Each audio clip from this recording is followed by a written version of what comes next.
are training frequency. How many days, how many times should I be training if I want to achieve the goals that I set out for myself? So an example here, am I doing one session, am I doing 7 sessions a week? Am I training every day, or am I splitting up my training days? 1 session a day, 2 sessions a day, 3 sessions a day? Should I be doing a mixture of all? Some days doing singles, some days doing doubles, some days doing triples. Myself and Ant Haynes, Ant, welcome. Thank you. We are here to discuss this topic, and hopefully by the end of this conversation, you'll have an idea as to how to go ahead and find out what is most optimal for you. And I think that is a key message here, that this is highly individualized. There is no right or wrong, there is no optimal. We're going to start by talking about our stories, playing around with different training splits in the past, what's been successful and what hasn't been. And I know we have very contrasting stories and contrasting history here. But yes, it's something that needs to be experimented with. There's a lot of trial and error in here, but I think if you can understand the basic principles of what's important or how this all works, you'll be able to find yourself the correct answer. Okay, so let's start with, let's keep this relative to your time since you've been pursuing the sport of CrossFit. So really, we're not talking about rugby here. Yeah. Although I think that is an interesting conversation, Yeah. because a lot of our time spent as rugby players was doing multiple sessions a day. Yeah. That was split. You do a strength training session in the morning, and then you do your kind of run and conditioning work at night time. We wouldn't really think about it as 2 separate sessions. We kind of just think about, I guess personally, I kind of thought they were just two complete different things. But I think brought back into the context of what we all do now in the sport of CrossFit, that would definitely be multiple sessions in a day, a skill-based session, a strength-based session, and then kind of like a capacity or conditioning-based session. But since you kind of came into the sport of CrossFit, what has your training split look like? So we're kind of going back to 2013 here. Yeah. How old were you in 2013? Young. I I stopped playing rugby around 24 years old. Okay. So when I was finishing up my last year of rugby, I was doing what you just said, a strength training session in the morning with the rugby academy, with the rugby team and the academy and the 7s and the 15s guys. I would then go to work. I would then go to the gym on my own accord at the football club. I would then do a second gym session, which was technically a third gym session, work again, and then I would also then go to training in the evening. So technically I was doing 4 sessions a day. Yeah, so was I. Wow. That was a savage amount of volume, really. And nutrition was nowhere near where it is now in terms of fueling myself correctly. Sleep was massively deprived. We're talking like anywhere between 4 to 6 hours pretty much every single night. Stress was very high because we were running 4 sessions a day, still working, but then also like having to drive home at 11 o'clock at night and try to get ready for bed and wake up again at 4 o'clock in the morning to get in for a 5 o'clock flight in the middle of town. And it was kind of all over the shop. Since I kind of left rugby and went into CrossFit, CrossFit was just like, it was really enjoyable. I enjoyed the challenge of it, which meant that every day I liked to do something different. And I wasn't necessarily following a program at that time. It was just kind of a bit hectic. Sometimes I remember we used to run strongman Saturdays and Saturday testers as well. And I would literally do all 3 CrossFit classes, the same workout, I just use a different partner each time. And then I would do the strongman session afterwards. And I was literally 4 hours on the trot of training. That was also ridiculous. Then I hired a coach, then that went to like an AM/PM split, 3 days on, 1 day off, 2 days on, 1 day off. Very much like what we do now, which is Thursday rest day, Sunday rest day. And that worked pretty well. Even when I was doing that, I know like I was in a pretty big hole. Like there would be mornings where I'd wake up, I was pretty much waking up like 5 o'clock, 6 o'clock every morning working. And then if I could get through my work shift, I'd go sit in the toilet, which at the time I remember my knees used to hit the door. And I would try to rest my head on the door. And if I could keep my eyes open for 2 minutes, then I'd do my training session. But if my eyes wanted to close, or were about to close for 2 minutes, then I'd lie on the sofa and have a nap. Then you'd have a coffee, then just train anyway. Yeah, probably. But yeah, I mean, again, like sleep way out of whack, nutrition way out of whack. Then I had a nutritionist, which kind of really helped me with that as well. I started diving in, understanding a little bit more about carbohydrates, protein, fats, and the roles that they play within the sport and fueling our body and recovery. After I stopped working with my first coach, then the volume went back up again. That's when I started training with Mitch Bernard.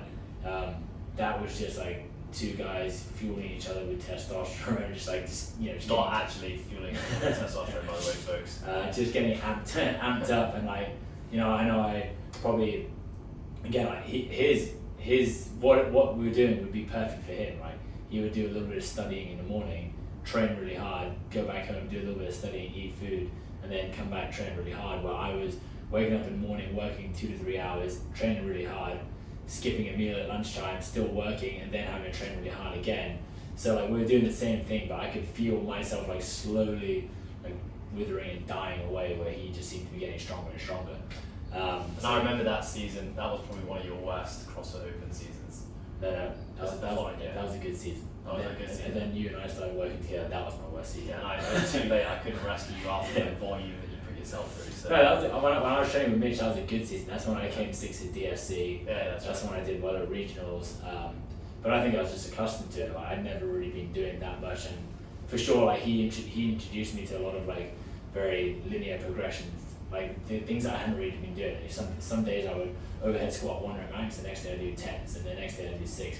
With Mitch, like we try to build an actual program.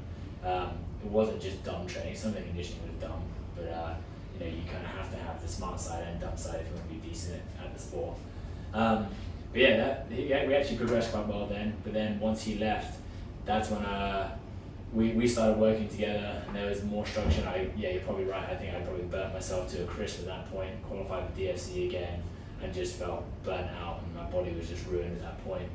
Needed to recover a little bit, and basically since then it's been pretty much 2 sessions a day, 2 training sessions a day, which are pretty intensive, pretty focused, hour and a half to 2 hour sessions, never really any longer than that.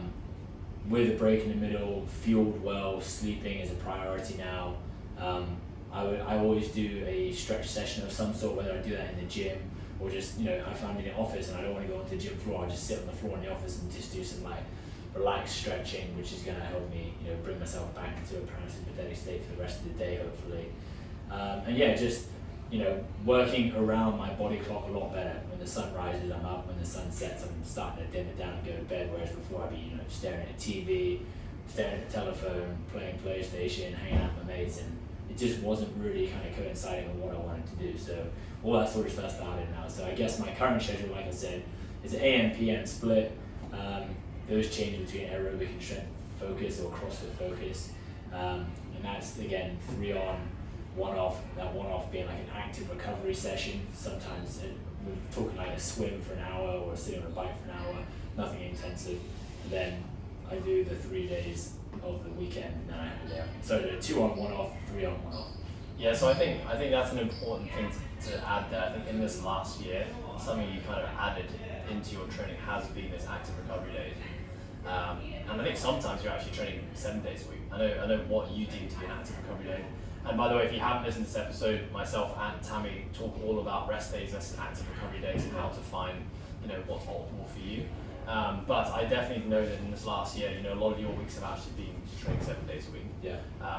For you, it doesn't feel like a training day. For probably most folks looking in, it would actually look like, that looks like a pretty substantial training session. Yeah. You're kind of using it as more of like an active recovery session between sessions. So I think just there, you're almost since the very start for you, since 2013, you've been doing multiple sessions a day. Yeah. And you've thrived, and even to this date now, as a 32-year-old, you're still getting better at the sport. Yeah. And so for you, one would be able to look back on that and say, hey, this probably looks like it's been the right choice for this individual because he or she has been moving towards their goals throughout this time. So therefore, good choice with your training split, optimal training frequency.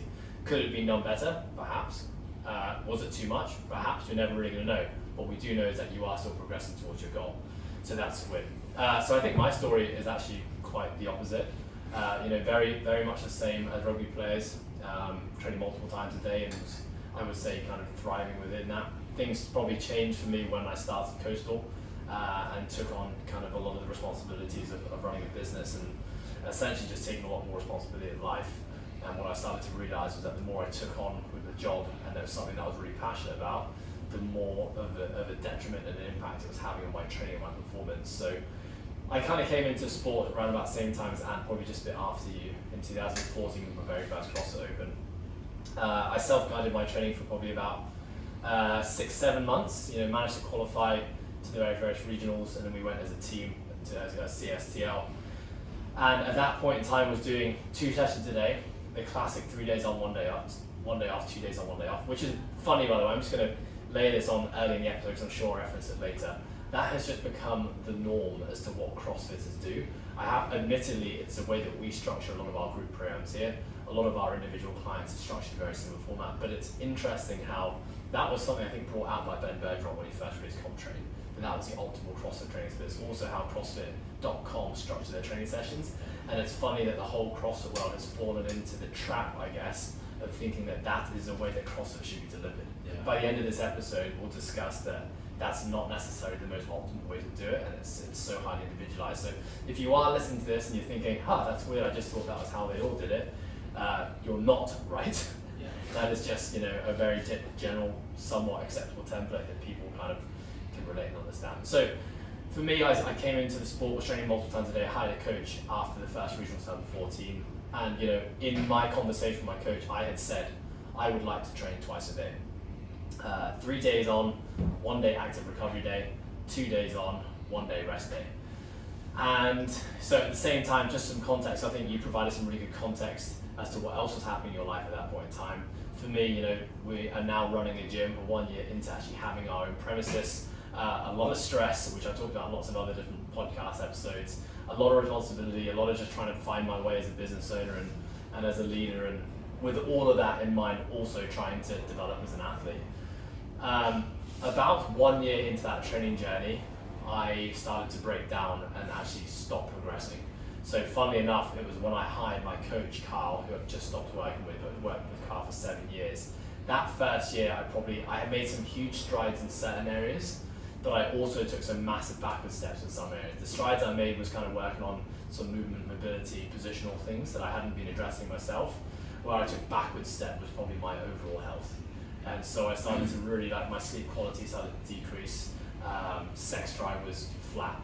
Had adrenal testing done, had some really poor results with that basically were indicative that I needed to stop doing what I was doing altogether. Started to pick up way more injuries, ended up having some pretty drastic injuries, like tearing my ACL in the Asian Championships.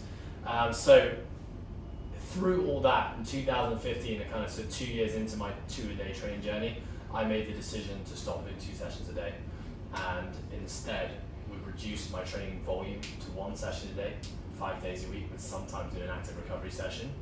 And I needed to focus on trying to get healthy again. This is probably the same point in time in my life where I was starting to understand about stress and health and where training fits into the overall piece of health and longevity.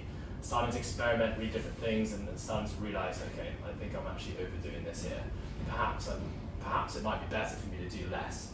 And almost instantly after reducing my training volume from 2 sessions a day to 1 session a day, I started making massive improvements in all the things I just talked about. Sex drive came back, started to sleep better, started to feel more energized, started to get stronger with my training, was living with less pain, started to generally just feel better about all the training I was doing.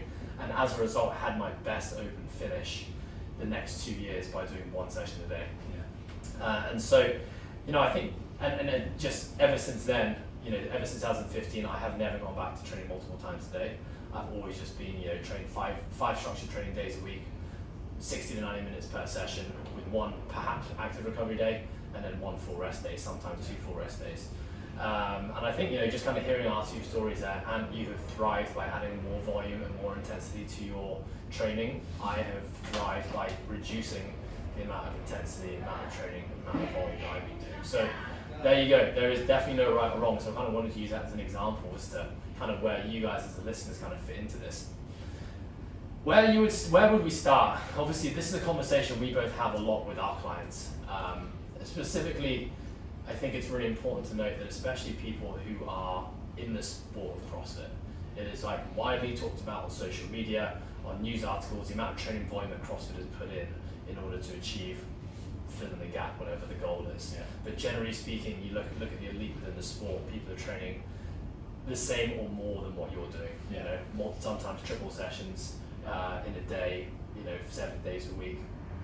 And I think that alone has created this kind of skewed perception that more is better, and that as a general person in the sport of CrossFit, naturally we want to emulate the best in the sport. If they're doing it, I need to be doing the same as well. Yeah. But I think we need to ask ourselves some questions before we get to that point and determine whether more is better. I think the first thing is understanding or having clarity on what your goal is to start off with. And I know this is very wishy-washy in general, but I'll kind of expand on this. For example, if you have a very specific goal in mind, so your goal is trying to improve at the sport of CrossFit. I know that doesn't sound that specific because there's a billion things we're trying to get better at, but generally your mark at the end of the day is whether or not you qualify for the CrossFit Games. Yeah. And that is reflected by your placing on the leaderboard in the competitions you do every year. Yeah. We talked about the leaderboard in our last episode, but for you it's actually really important. So that means that your training is structured and you have a pretty easy way to know whether what you're doing is making you better or not. Yeah. So if each year you're falling further down the leaderboard, you are no longer qualifying for the CrossFit Games, and you see all your strength and conditioning metrics decrease, then you know that you are not improving, and therefore what you are doing is not making you better. Yeah. So that makes it really easy to define whether or not something like training frequency and training volume is actually helping you or hampering you. Yeah. It's easy. You can look at your variables and say, well, if I'm not getting better, what are the things I need to perhaps change? You can look at something like training intensity or training volume and say, okay, maybe I need to make a change there like I did in 2015 and see if that goes better. Yeah. If you're someone who's not training for a goal and you're just generally training, perhaps your goal was just to play different sports and kind of use exercise activity as a means of social connection, or just have a general goal of moving every single day.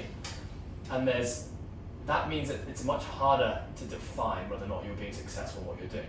Being successful can simply be just doing something every single day, which means that it's hard to know sometimes whether you're actually moving closer towards or further away from your goal, which then makes the question, is the amount of training I'm doing actually optimal or is it hampering me? Yeah. So, that's an important question to start off with, I think. Because here's the thing, if you're someone who doesn't really necessarily have goals, you're not striving for anything particular, then who says you can't train or do something every single day? Yeah. Going out on a walk for 60 minutes or 30 minutes can be classed as a training session, in which case like you doing something every single day actually might be a good thing. Maybe you can do even more than that. Whereas if you're someone with a specific goal, you need to really know, am I moving towards that goal or not? Yeah, for sure. Anything to add on that? No, not yet. I think we're going to get into a bit more in a sec. Okay, so I think the next question, let's refer to the person now who is training for something specific. It could be, the CrossFit Open next year. They could be a competitive sport athlete and their season is starting in 4 months' time. They may be a recreational person who's going to the gym who has some very specific goals in the gym. Squat, back squat, X number of kilograms, do this many pull-ups, improve my 500 meter row time to this. If you have specific goals, let's use that person as an example now. I guess the very first question is more training beneficial? If you can recover from more training, it's probably beneficial. Yeah, you're going to get fitter probably faster than someone who's doing less than you. Yeah, and if I take someone in the sport of CrossFit, by having more training sessions within your week is giving you more opportunities to expose yourself to different elements of the sport, which is going to allow you to improve at more faster. Now you put a really important kind of asterisk in there, which was as long as you are recovering. Yeah. And again, this comes back to the first part, which is, what is your goal and do you know how to define success with that goal? Is that if your training is not making you better or not moving you towards your goal, generally meaning that you might not possibly be recovering from the exercise, then that's not what we're talking about here. We're saying that if you can effectively recover, which basically means that you're adapting to the training stress you're putting on the body and therefore you're getting better, then technically more training sessions is probably going to move you towards your goal at a faster rate versus someone who's doing less training sessions. Yeah. Okay, well I think that's an important thing to talk about because I think the answer I wanted to start with was, as always, it depends. Yeah. But at the end of the day, if you have more opportunities to train and expose yourself to different elements of training and you effectively recover from each of those training sessions, then I would say that you're at an advantage to the person who can train less. Yeah. Okay, so I think there we have it. The gold standard is if you are able to do more training and recover from it, that is going to put you in an advantage position to the person who can't train as much. So let's talk about why not everyone is therefore doing more training. What is the biggest thing that is getting in the way of people doing more training? Life. What do we mean by life? Relationships, jobs, lack of sleep, phone calls in the middle of the night, mums and dads getting angry at you, wives and husbands getting angry at you, people dying, celebrations, anything and everything you can basically think of that's outside the four walls of your gym or fitness. We talked about this on our episode where we talked about rest days versus active recovery days. We talked about kind of this concept of credits being available.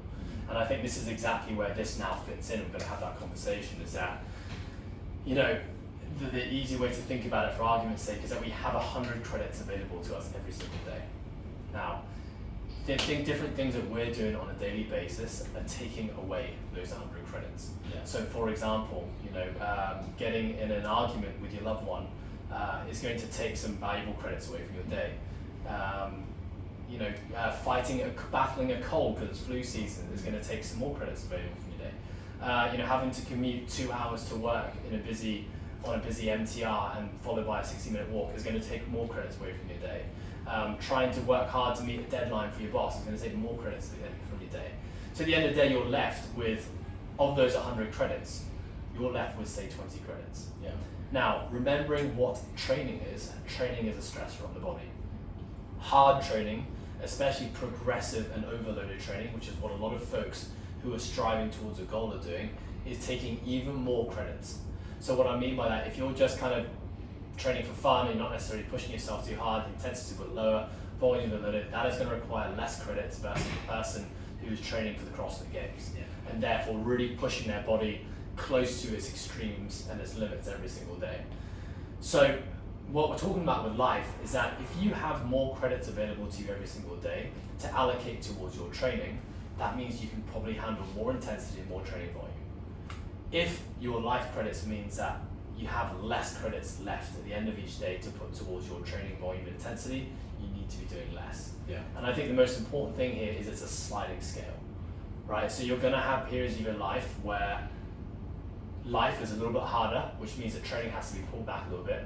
You're gonna have times in your life where life is a little less hard and you're gonna be able to put more time, more energy, more credits towards your training. Yeah.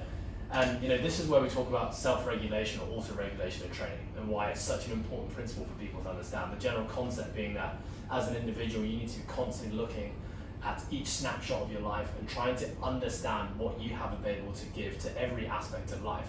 Not just training, it could also be your work, it could be other hobbies, other passion projects, other jobs, other commitments. These are things that we always need to be kind of staying in tune with and understanding, well, how much do I have to give to each of these activities every single day? Understanding that we only have 100 credits to give. Let me use you as an example right now, Anne. So, for the last 16 months, you haven't had any competitions to worry about. Mm-hmm. Right? You basically had this massive off season to kind of prepare for the 2021 CrossFit season. Yeah. On a daily basis, kind of taking this concept of like credits available, have you had, like, what were your credits looking like? How much did you have to give to your training over the last kind of 12 months if you were to try and summarize it? I think when you use that kind of life credits example, I think probably for like, I would say 85% of my training, I would always have enough credits left to allow myself to positively adapt. But I think for probably 15% of those sessions, I would be like taking a deep breath and like slowly putting my shoes and my knee sleeves on because my knees are getting a bit more sore, my wrist is hurting a bit more, so I'm having to strap it up. Slowly meandering down to the gym floor and being like, fuck, just gotta get the session done. And it's like, we talk about the self and auto-regulation, like those are the points where probably I should have tailed it back. Because I think one thing that's important that, you know, people don't think of, I think I always think about myself as like a Sims character, you know, the old computer game that Chloe used to play, yeah, where you have your little character and he's got his little energy bar at the bottom. You know, the better the bed that you buy the person, the quicker that energy bar is going to go up. The more you feed them, more social interaction, happiness, all that sort of thing goes up. The more they have sex in the shower. Yeah, exactly, yeah, they blur down the shower. But I think it's important to note that people think that because they've suddenly got to this point where they feel run down, that's that point where I just described there, where you like having to really ramp yourself up just to do like a very ordinary session. Having 1 8-hour sleep, having one day of good nutrition, having one day of like being happy again, isn't going to reset the last 4 to 8 weeks of you being deep into like a heavy training cycle. And like you said, if it's progressively overloaded, shit's going to be getting harder and harder week on week, even if you're recovering to the best of your ability. So that little Sims bar that he got is, even every day they're waking up, the bar is just a little bit smaller, a little bit of green in his black bar. The green's getting a little bit smaller until one day, you know, he dies. Yeah, graveyard. Yeah, you wake up and there's a tombstone on his bed. Yeah, that's a bit drastic, but that's essentially what we're all doing, right? So you got to be smart with your training and how you go about it and how much you're doing. And I guess going back to the whole volume thing and the frequency, it's always going to be a guessing game and a kind of trial and error.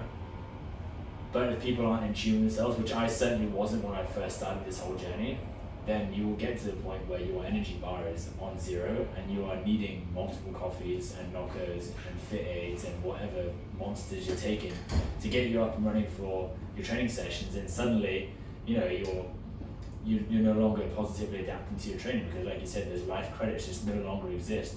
And even getting a 10-hour sleep, although you feel great the next day, your energy bar is actually still only at 25% for the next day. Next day after that, it's going to be 24 and 23 until you have to take the whole month off training. So yeah, kind of a little bit off tangent there, but you know, it all really applies to your overall mood, your overall training ability, and ability to actually positively adapt to what you do. So I think in the last episode with Tam, we talked about like filling your cup. Yeah. You know, how do you essentially recharge that battery meter on your Sims character to get back to full again? And I still always remember this quote from Simone Arthur we had in the podcast way back when, where she said, you know, if you walk 10 kilometers into the woods, you're going to walk 10 kilometers out of it. And I love that quote. So like you said, if you've been pushing too far for 4 weeks, one day of optimal sleep and a bit of sunshine and doing things that make you happy is not going to reverse the effects of that 4 weeks. It may actually take up to 4 weeks to get you back to a point where you're ready to adapt to training again. You know, and I think this is where, you know, we are getting a little bit off tangent here, but I think it's important to talk about, you know, if you are in that position, we've got to talk about the concept of deloading. Yeah. Now, deloading, you know, there are 2 forms of deloading. One is a forced deload, which is kind of the example that you've just given there. You pushed it a little bit too far with your training volume and maybe your training intensity, that you just have to stop. You have to do something drastic now in order to get your battery meter back up, in order to get some of those credits back so you can get back to hitting life at 100% again. Yeah. Now, really, ideally, we don't ever want to have to get to the point of needing a forced deload. We want to have enough foresight, we want to be intuitive enough to know when we're starting to go down that road of overreaching to be able to pull back early. Yeah. Because we know the time taken to pull back when you do it early and at the right time can only just be just a couple of days sometimes. But the deeper and deeper you go, the longer it's going to take you to get out of there. I just had a good conversation with one of our online subscribers today who just found himself to be at this point where he's realised he's been seeing the signals, he's been seeing the red flags every single day, but kind of ignored them. It's gotten to a point now where he's just got no motivation to train, feels he has no energy, sleep quality has gone down, no sex drive, and is kind of wondering, what do I do now? And that, in that case in point, it's too late now. You just need to do something a little more drastic, take a few days off, maybe you take the rest of the week off, don't rush back until you're ready to go. Yeah. I mean, I just experienced that having finished stage 2 across the open. Yeah. Haven't had the desire to want to get back, so I actually pretty much took the entire week off and started back at it on Monday. But even this Monday, I'm still not ready to hit it 100%. I'm kind of just easing my way back into it. So yeah, you know, deloads, force versus plan. But let's go back to kind of where one would start with all this. Yeah. I think there's a really important conversation here, and I think hopefully in talking about our 2 stories, folks can understand a bit of context here, is that you can't just go from not training at all to training like a CrossFit Games athlete. Yeah. You know, there is a process in there that people have to respect, and we talk about adaptation all the time. Adaptation meaning like adaptation occurs when we're putting a stimulus or a stressor on the body or the mind, and the body or the mind is able to adapt to that stressor, and in that adaptation process, we're getting bigger, faster, stronger, faster, whatever, fill in the blank. Yeah. There is also an adaptation that has to take place to the training stimulus. So for example, if I'm going to be an endurance runner, and I've been endurance running for the last 10 years of my life, and I suddenly get into the sport of CrossFit, where I'm doing things like gymnastics and weightlifting and resistance training, even if I've been training twice a day every single day as a runner, that doesn't mean I'm going to be able to start training twice a day every day as a CrossFitter. Yeah. Because the training stimulus is just very, very different. There's going to be a period of time that my body's going to need to then adapt to the different training stimulus based on my body. Yeah. Similarly, training volume. If I'm going to go for a training 3 days a week for the last 5 years, I need to respect that it's going to take my body some time to be able to adapt to handling 4 sessions. And then it's going to take my body some time to adapt to handling 5 sessions, and then so on and so forth. So kind of looking at your story, you went from 3 sessions a day, almost kind of 5 to 6 days a week as a rugby player, to then basically continuing that trend just in a different sport. Yeah. Bearing in mind as well in the sport of rugby, you were doing aerobic training, you were doing collision-based training, you were doing resistance training, so a lot of facets that we have in the sport of CrossFit.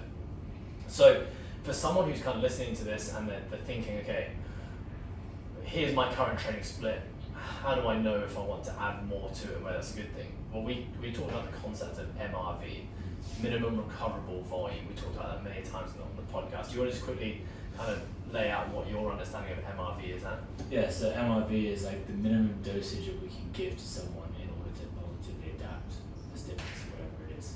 Perfect. So essentially what we're saying is like, we want to try and find a way to make the person better by doing as little as possible. So half of each resistance. Half the yeah.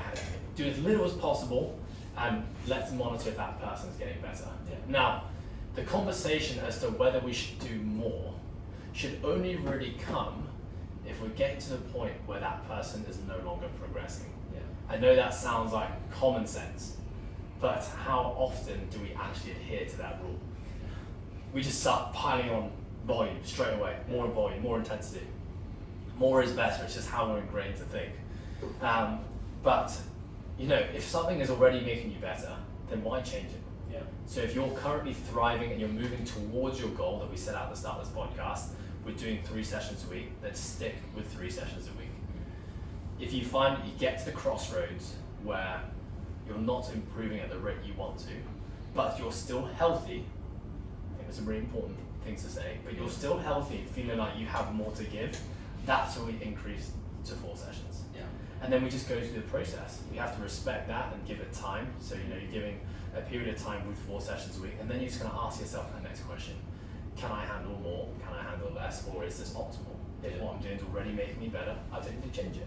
And I think, you know, over time that is a journey. Now, you know, how long does that take? One might ask. How long does it take me to go from doing no training sessions to doing multiple sessions a day, 6 days a week? Well, again, it just depends. Yeah.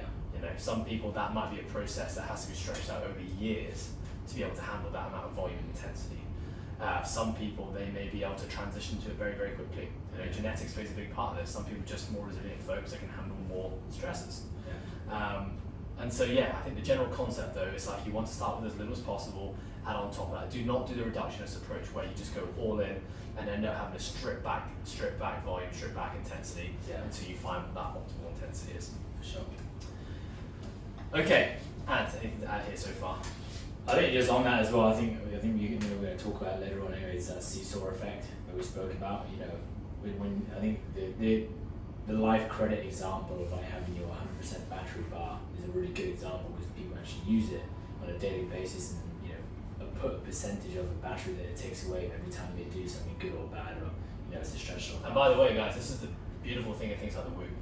Yeah. So, you know, we talked about subjective ways for us to kind of have an idea as to where we're at every single day, but technology like the Whoop is actually trying to help us, give us data every single day to tell us how much battery you actually have. Sorry, Anne, to continue.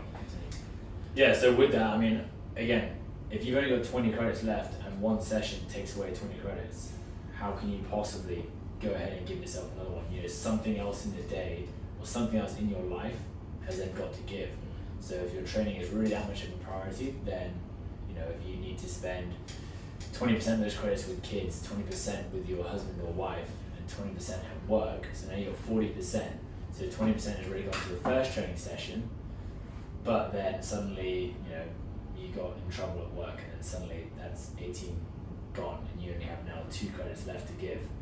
I think then, you know, you got to be able to either give up something, so whether, you know, you're probably not going to give up playing with your kids, you're probably not going to give up your husband or wife, you might have to give it your job. So that's actually, you know, becoming a professional athlete, which is something very viable in the sport nowadays, or, you know, whatever field you're in. Or it becomes, again, we go back to the minimum that you're doing. Do you actually need to do that extra part? Is it going to just put you into the black or put you into the hole, which you don't need to do at all?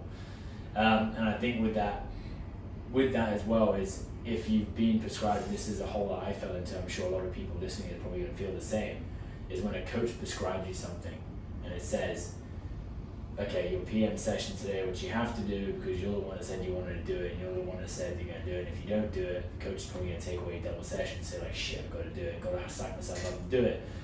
And the session says you're going to have to do 5 rounds at a time with 100 double unders, a 2K row, and then 100 burpees. You know, whatever it is, something crazy, and you're going, fuck, I can't do that now. You know, whether is it worthwhile just doing it for the sake of doing it? Is it going to make you better because you pushed hard and you grit your teeth and you showed some sort of resilience and mental fortitude and just kind of slogged your way through it? Or are you going to be better off just not doing that and maybe sitting on a bike at a very cruisy pace and listening to a podcast or doing some meditative stretching or something else? Again, I think that's a very hard balancing act. Sometimes you need the craziness, mental fortitude side of things, grit your teeth and just go through it. If you are wanting to participate in something like the CrossFit Games or get to that point. But again, if you're just an athlete who just likes to live life and this is fun for you, then probably the former is the one you want to be doing, where you're actually just sitting on a bike and just relaxing and doing something that's going to still move you towards your goal. It's a very hard balancing act to have, but again, you kind of have to go through the shit to realize where your limits are. Exactly, yeah. And I think, you know, that's a really important thing to say there, is that it's also important to know that your limits are always changing. Yeah. You know, those credits available are always changing. As we're getting older, a number of credits are decreasing, becoming less resilient, so we can handle less on a daily basis. And you know, flexibility is basically the name of the game here. And so, you know, whilst you may have spent the last 3 years building up to the ability to be doing 2 sessions a day, 5 days a week, but if life just throws rocks at you and suddenly a lot of those credits are taken away, you have to be able to use foresight, take responsibility, and make some adjustments to your training. Yeah. And that may mean moving through weeks of doing multiple sessions a day, and weeks where you're doing single sessions a day, maybe weeks where you're doing half the amount of training volume. And I think this is kind of where holidays and stuff come into the kind of picture. You know, breaks where you're actually having these forced breaks away from training allows you to really prolong your training career. And I think what 2020 has really taught everyone who has been in the training space, committed, hard training, consistent with what they're doing, is that we haven't had holidays. So it's put even more ownership on people to take rest breaks and periods away from their training, which in previous years would have been done with a holiday or time away from work or time away from training. We just don't have that anymore. So Yeah. I think a lot of people have really learned about the importance of adjusting training volume and intensity appropriately in this last year because they've been forced to. Yeah. And probably a lot of people overcooked it at some point and overdid it. You know, add on to that the stresses of life in 2020 have probably been higher than most years. Yeah. So, you know, people really probably start to realise the importance of understanding credits available and where this all fits into it, for sure. So I think kind of that's probably a good way to kind of wrap this episode up, and as we talked about the general concepts. The general concepts being that, you know, firstly, MRV, always start with as little as possible and slowly over time, you know, build up your ability to tolerate more volume. Yeah. Now, if you're adding more sessions and it's not actually making you better, look to perhaps reduce. If you're doing sessions and you think you could do more and still progress and adapt, add more. But at the end of the day, there is no right or wrong answer, and this is the sliding scale that you need to be on top of. Yeah. You need to be constantly asking yourself, like, am I currently doing what's right for me, and am I progressing the way that I should be? And if you need to kind of adjust on the fly and make changes, then you need to do that. Yeah. Cool. Make sure you're not the Sims character with the tombstone. Cool. All right, folks. Well, hopefully you had some insight there. As always, if you have any questions or thoughts, feel free to send it my way, or of course you can send it to Ant. I'm sure if you're an athlete who's kind of on a similar journey to Ant, he's probably got more real life experiences and ways to kind of help you navigate your issues or your questions. Other than that, folks, have a fantastic day. We'll see you here next time. Thank you. Nice. Thank you. Good job. Oh.